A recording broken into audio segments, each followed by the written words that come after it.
For generations, classrooms, museums, and even comic strips have presented one of the most familiar images in science: the human evolution ladder. This diagram, often drawn as a neat row of figures marching from left to right, shows a stooped ape gradually straightening into a spear-carrying Homo sapiens. Simple, powerful, and iconic, it has shaped the public's imagination of our origins for more than a century. Yet according to many leading scientists, including some of the very researchers who helped construct modern evolutionary theory, this picture is profoundly misleading. Recently, one prominent evolutionist openly admitted that the ladder of progress concept is a failure. Human evolution, he explained, was never a straight line of improvement, but a complex web of branching species, interbreeding populations, and evolutionary dead ends. In other words, our past is not a march of progress, but a story of chance, survival, and tangled ancestry.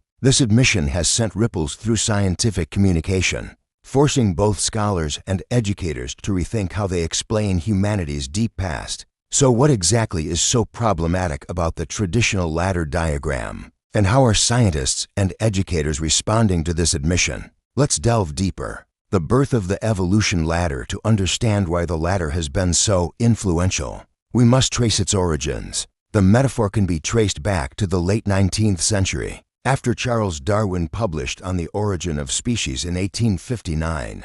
The idea of common descent reshaped science, religion, and philosophy. Early evolutionary illustrations often depicted progress as a climb from primitive to advanced. Victorian artists, eager to show humans as the pinnacle of natural selection, began drawing evolutionary ladders, with apes at the bottom and modern humans at the top. By the early 20th century, this imagery was everywhere. Textbooks displayed neat progressions from Australopithecus to Homo habilis, to Homo erectus, and finally to us. Museums designed exhibitions where visitors walked past rows of skulls, arranged in order of increasing size, as though nature had carefully crafted a single unbroken path toward intelligence and civilization. The simplicity of the ladder made it irresistible to educators. It was easy to memorize, easy to print, and easy to grasp. But it was also wrong. Fossil discoveries that broke the ladder. The real story of human evolution, revealed through decades of fossil discoveries, could not be squeezed into a straight line. Each new find seemed to complicate the picture, adding more branches to the evolutionary tree rather than filling in the rungs of a ladder. Australopithecus afarensis Lucy, discovered in 1974 in Ethiopia. Lucy showed that upright walking evolved long before large brains. This was a shock to scientists who assumed that intelligence was the first major step upward. The ladder model had to be redrawn, yet many textbooks continued to present the same linear diagram. Homo floresiensis, the hobbit found in Indonesia in 2003. This small-bodied human species lived as recently as 50,000 years ago. It overlapped in time with modern humans, proving that our ancestors shared the planet with other species far later than once thought. If evolution were a ladder, how could another primitive human still exist while advanced humans thrived? Denisovans and Neanderthals' DNA evidence has revealed that our ancestors interbred with other human species. Modern humans outside Africa still carry Neanderthal DNA, while some populations in Asia carry Denisovan DNA. This gene flow completely shatters the idea of a clean progression. Instead of a ladder, it is more accurate to describe human evolution as a braided stream, with species merging and diverging across millennia. The rising star cave fossils Homo naledi, discovered in South Africa. Homo naledi had a small brain, but showed evidence of complex behavior, such as possibly deliberate burials. This was another blow to the ladder concept, which assumes that bigger brains automatically equal more advanced culture. Each of these discoveries chipped away at the ladder model, revealing a messy reality. What leading evolutionists now say? Many of today's top paleoanthropologists are blunt about it. The ladder was a mistake. One leading scientist recently admitted the image of human evolution as a straight line was a failure of scientific communication. We know now it was never that simple. Instead, researchers emphasize that our lineage is more like a tangled bush than a ladder. Branches sprouted, some flourished, and many withered. Our ancestors were not destined to become modern humans. They were one experiment among many in evolution's grand laboratory. This admission is significant. It acknowledges that the very diagrams and metaphors that shaped public understanding were oversimplified to the point of distortion. It also raises an uncomfortable truth. Science itself sometimes adopts convenient fictions for the sake of clarity, only to later admit their flaws. Why the latter persists if scientists have long known the latter model is false?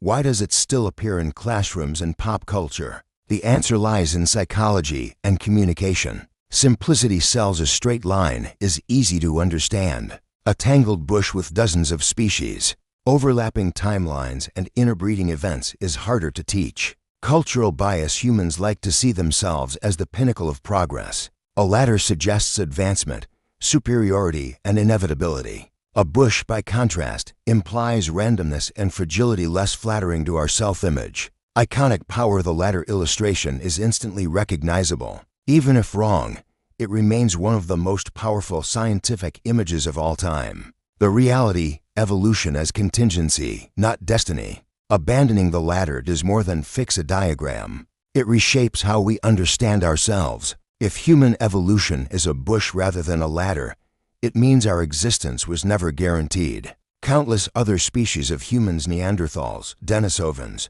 Homo naledi, might have survived instead of us if history had taken a slightly different turn. This reality emphasizes contingency, the role of chance, climate change, disease, and sheer luck in shaping survival. Modern humans were not meant to exist. We simply happened to endure while others perished. Such a perspective can be humbling. It dethrones the idea of humanity as nature's inevitable masterpiece and replaces it with a recognition of our fragile, accidental place in the world. Implications for science and education: the admission that the latter model is a failure forces educators and communicators to rethink their methods. How can they explain a story that is both fascinating and complicated without reducing it to a misleading caricature? Some museums have begun replacing ladder-like displays with branching trees, showing multiple species living side by side. Interactive exhibits allow visitors to see overlapping timelines,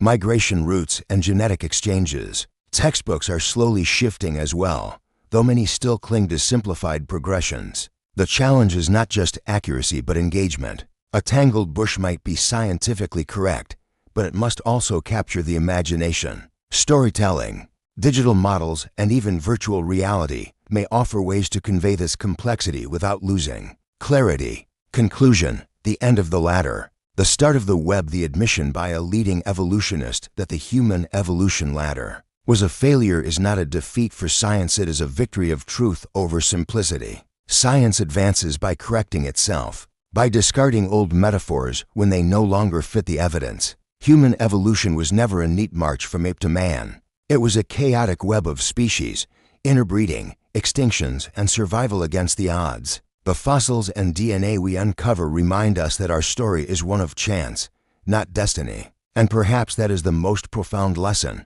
Humanity is not the top of a ladder, but one fragile branch on a vast, ancient tree of life. Recognizing this does not diminish us, it makes our survival all the more extraordinary. Thank you for watching. If you found this topic interesting, consider exploring more content on similar themes. Your support helps us continue delivering quality educational content.